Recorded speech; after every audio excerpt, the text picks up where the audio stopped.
Hello, welcome to my channel. My name is Anderson and this is my final project for Coding Place, the Lunar Rover Simulator. It is a terminal-based game operated by a finite state machine and spatial matrix navigation.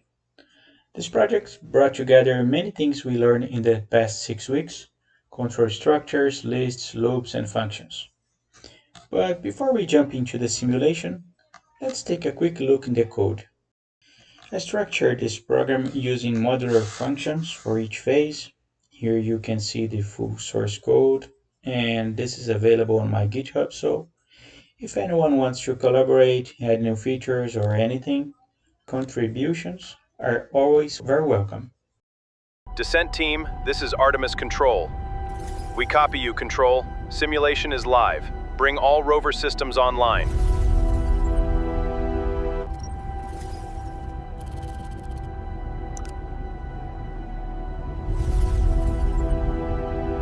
Now let's run the simulator. Here we enter the initialization system. I used a conditional loop to create a safety interlock.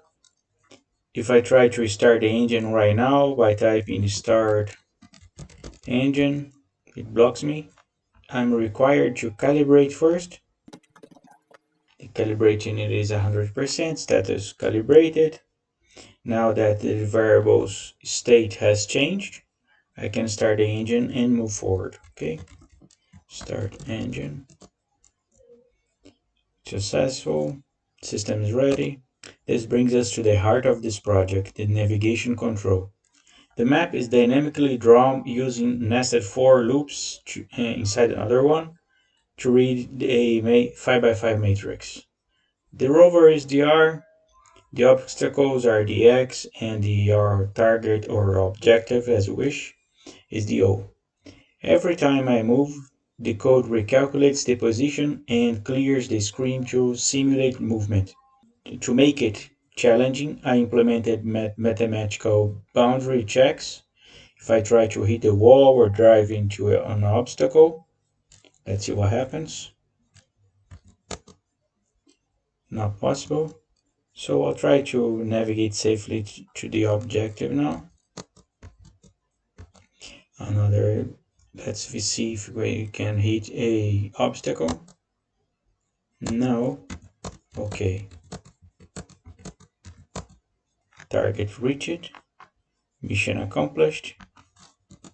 Let's go to the shutdown procedure. Here we have another validation. Let's see status. Shutdown engine. Okay, we got to the end. It is just this. Thank you so much for the Stanford team and all the instructors for this incredible journey.